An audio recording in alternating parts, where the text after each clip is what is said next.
अस्सलाम वालेकुम नाज़रीन, हाईटेक न्यूज़ के नेशनल और इंटरनेशनल खबरों में आपका खैर मकदम है। मैं हूं नेहा खान। नजर डालते हैं आज की अहम खबरों पर। महाराष्ट्र के यावतमल में शिवसेना यूबीटी चीफ उद्धव ठाकरे ने पार्टी वर्कर्स के इजलास से खिताब किया। उनका यह दौरा उस वक्त हुआ जब चंद दिन पहले यावतमल वाशिम एमपी संजय देशमुख और यूबीटी के 5 दीगर एमपीज एकनाथ शिंदे की क़यादत वाली शिवसेना में शामिल हो गए थे। इस सियासी तब्दीली के बाद उद्धव ठाकरे का ये दौरा अहम माना जा रहा। पानं गेली तरी परत पाऊस पडतो आणि नवीन कोंब उगवतात आणि ते नवीन कोंब उगवणारे तुम्ही कट्टर निष्ठावान शिवसेना प्रमुखांचे जीवाला जीव देणारे शिवसैनिक आहात। तसं पाहिलं तर आता शांत आहे। जरा कॅमेरामन जरा खाली बसला तर बरं, कॅमेरे सेट करा आणि प्लीज खाली बसा। सांगतो येतो। पहिले गद्दाराचा समाचार घ्यायला पाहिजे,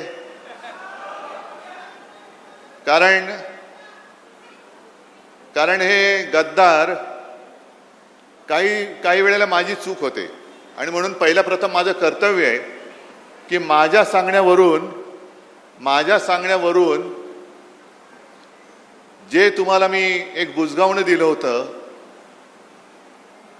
त्याला अक्षरशः रक्ताचं पाणी करून समोरून पावसाचा धबधबा पडत होता तरी देखील कशाची तमा न बाळगता तुम्ही निवडून दिलात।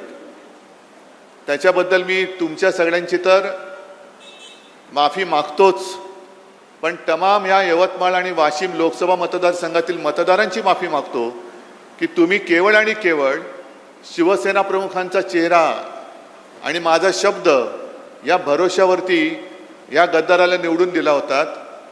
पण आपण त्याला मतदान करताना बोटाला काळी शाई लावलीच, पण त्यांनी गद्दारी करून आपल्या विश्वासाला काळं फासलेलं आहे आणि याचा जाब विचारण्याचा अधिकार तुम्हाला आहे। जाब विचारला पाहिजे। शेवटी गद्दारांच्या कळपात गेला।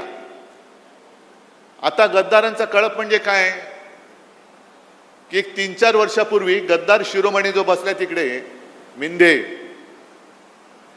त्यांनी 40 आमदार फोडले आणि या विदर्भामध्ये जेव्हा बैल पोळा होता तेव्हा त्या बैलांवरती लिहिलं होतं 50 खोके एकदम ओके।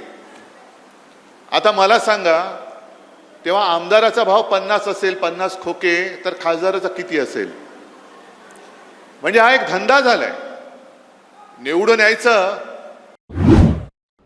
दिल्ली में कांग्रेस लीडर पवन खेड़ा ने सोनिया गांधी के गाजा पर बयान की हिमायत करते हुए मोदी हुकूमत को तनकीद का निशाना बनाया। उन्होंने कहा है कि इंडिया ने हमेशा इंसाफ और मजलूमों का साथ दिया है, लेकिन गजा के मामले में प्राइम मिनिस्टर नरेंद्र मोदी की खामोशी ने मुल्क की रिवायती पॉलिसी को तब्दील कर दिया है। ये तमाम रिमार्क्स पवन खेड़ा के सियासी बयान पर मबनी है। This silence is a shock to everyone who observes India, who's been observing India and India's journey over the last 75 years. India has been a flag bearer of sorts of justice. India has always stood by the side of the weak, by the side of the victim. And in this case, the victim is Gaza. But Indian Prime Minister chose to change all that India stood for and all that India stood against, and has chosen the side of Israel, of a country which has launched an illegal war on Iran, a country which has gone and killed and maimed children. You know, Gaza is the country, is an area which has the highest number of amputed children. How can we not raise our voice? How can we be quiet on this? Thousands of kids, some of them were just weeks old, were maimed, killed, mutilated. And we've all seen these videos and we've all seen the footage. And yet, India's Prime Minister chooses to stay silent. This is not the India anybody knows of. What vote bank is this? Humanity, if you talk about humanity, it's vote bank. Well, if it is vote bank, I am proud of that vote bank. Every Hindu is hurt with what he or she has seen in Gaza. Barring the Hindus of Nagpur, barring the Hindus of BJP, I don't want to comment on them because I don't consider them human beings. It's only human to try and protect children without knowing their caste, religion. How does it matter? Which religion are they from? Don't they have a right to live? What do they have to do with this illegal war? How can you go and attack children? They are international charters. You can't violate those charters. Forget humanity, because Modi is not known for humanity. BJP is not known for any humanitarian concern. How do you see that? Well, our question to Mr. Rajnath Singh is that in July 2025, in the parliament, you said not a single soldier was martyred. Was that a lie? Or were you not aware? In both cases, do you have a moral right to stay where you are? As the Minister of Defense of this country, you are not aware how many of our soldiers, bravehearts, got martyred in Operation Sindoor? That's a shock. And if you knew it, you lied in the parliament. That's another shock. So please decide what is true. Ayodhya में Ram temple के ज़ियारत के लिए आए भक्तों ने श्री राम जन्मभूमि temple में माली बेकायदगियों के इल्ज़ामात पर उत्तर प्रदेश हुकूमत के फौरी एक्शन को सराहा। महाराष्ट्र से आए डिवोटी शुभम ने कहा कि अयोध्या का माहौल पुरजोश है और तमाम इंतज़ामात बेहतरीन हैं। वहीं इंदौर से आए सुरेंद्र चंद्रा सोनी ने कहा कि मुलजिमों की फौरी गिरफ्तारी से हुकूमत पर आवाम का भरोसा मज़ीद मजबूत हुआ है। हाँ, मालूम पड़ा, पर सुन के तो बहुत दुख हुआ, पर सरकार ने जिस तेजी से इस काम को निपटा दिया, ये सुन के भी बहुत खुशी हुई। सारे आरोपी जो थे वो हाँ, पकड़े जा चुके वो पकड़े गए, इससे बढ़िया और कोई खुशी की बात नहीं है। कम से कम सरकार तो इस कलंक से बची। सर, कार्रवाई हुई, हाँ, उससे आप संतुष्ट हैं? बहुत संतुष्ट है, बिल्कुल संतुष्ट है, और सरकार पे तो बहुत भरोसा है। ठीक है। नाम और आप कहाँ से? मेरा नाम शुभम काले है, हम महाराष्ट्र से आए हैं। तो आज आप यहाँ पहली बार आए हैं? हाँ, अयोध्या हम पहली बार आए हैं। तो कैसा लग रहा है माहौल आपको? कैसे इंतजाम है यहाँ पे? माहौल तो बहुत बढ़िया बना है। मंदिर का काम भी बहुत अच्छे ढंग से हुआ है। थोड़ा सा काम चालू है, काम भी जोर से चालू है। अभी हाल ही में सुनने में आया आपको भी चंदा चोरी हुआ है। हाँ, मामला, वो कैसे देखते हैं? चंदा चोरी का मामला था, वो भी वो गवर्नमेंट ने बहुत तेजी से एक्शन लिया है और वो जो थे गुनहगार उन्हें मतलब सेटिस्फाइड है? हम सेटिस्फाइड।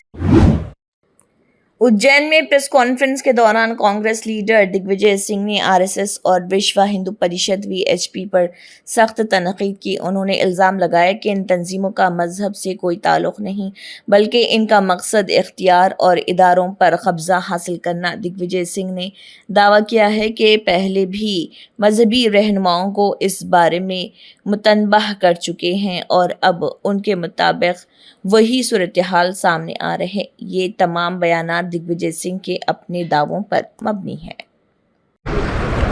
मैं शुरू से कहता रहा हूं कि आरएसएस और विश्व हिंदू परिषद को ना धर्म से मतलब है, ना किसी धार्मिक व्यवस्था से मतलब है। इन्हें मतलब है सत्ता से। इनको मतलब है अधिक से अधिक भूमि हड़पने में। और ये चरित्र की बात करते हैं, लेकिन इनसे बड़ा भ्रष्ट कोई समूह आपको मिलेगा नहीं, जिसका कोई पंजीकरण नहीं, जिसकी कोई सदस्यता नहीं, जिस पर कोई कानून लागू नहीं होता, जिसकी गुरु दक्षिणा पर टैक्स नहीं देते। ऐसे संगठन को इस प्रदेश ने कैसे इतना ताकतवर बना दिया कि आज लगभग सभी संस्थाओं पर ये धीरे धीरे कब्जा करते जा रहे हैं। मैं शुरू से कहता था सब महात्माओं से, हमारे गुरु शंकराचार्य जी से, कि महाराज इनका धर्म से कोई मतलब नहीं है, ये शुद्ध रूप से आपके संगठनों पर कब्जा करना चाहते हैं और वे सारे मठ और मंदिरों पर कब्जा करना चाहते हैं। और आप देख रहे हैं जो मैं कह रहा था वही हुआ। दिल्ली में बीजेपी एमपी तरुण चग ने मरहूम फॉर्मर प्रेसिडेंट प्रणब मुखर्जी की बेटी शर्मिष्ठा मुखर्जी के बयान पर रिएक्शन देते हुए कहा है कि पूरी दुनिया प्रणब मुखर्जी का ख्वाब पूरा होता देख रही। उन्होंने कहा है कि प्राइम मिनिस्टर नरेंद्र मोदी की क़ियादत में इंडिया के एक डेवलप्ड नेशन बनने की तरफ बढ़ रहा और ग्लोबल पावर के तौर पर उभर रहा। कांग्रेस पार्टी में वंशवाद, परिवारवाद, गांधी नेहरू परिवारवाद इतना भारी रहा, जो प्रतिभाएं,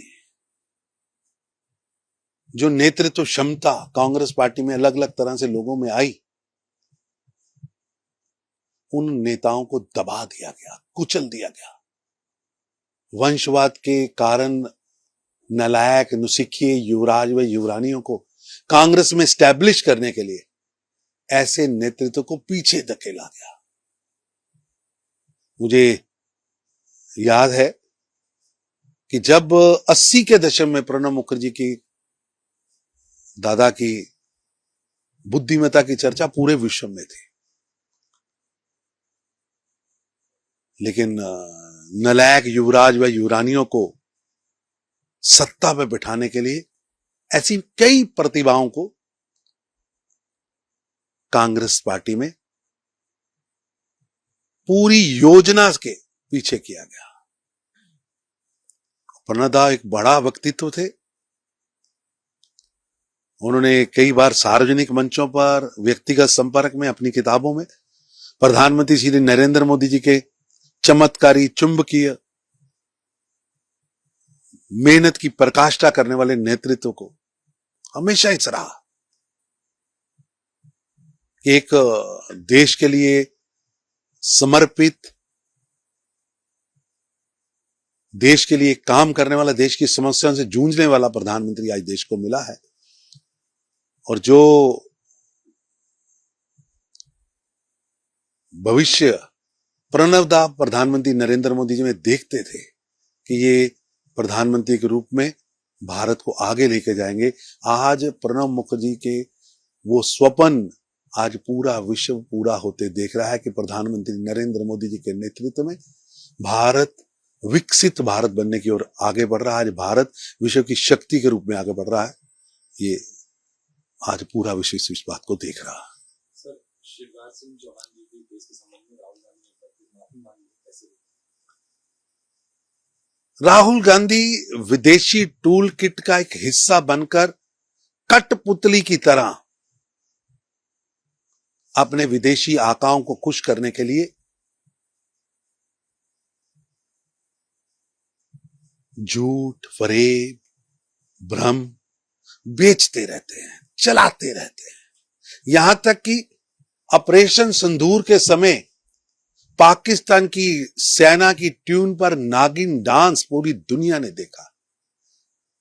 झूठ बोलना और फिर माफी मांगना। आज राहुल गांधी की छवि झूठ बोलने के हैप्चुअल ऑफेंडर की भूमिका है, जिसके कारण पूरी दुनिया में, पूरे देश में, उनकी पार्टी के अंदर, उनकी पार्टी के बाहर कोई भी उन्हें सीरियसली नहीं लेता है। इसी के साथ हाईटेक न्यूज के नेशनल और इंटरनेशनल खबरें इख्तिताम को पहुंचती हैं। अल्लाह हाफिज।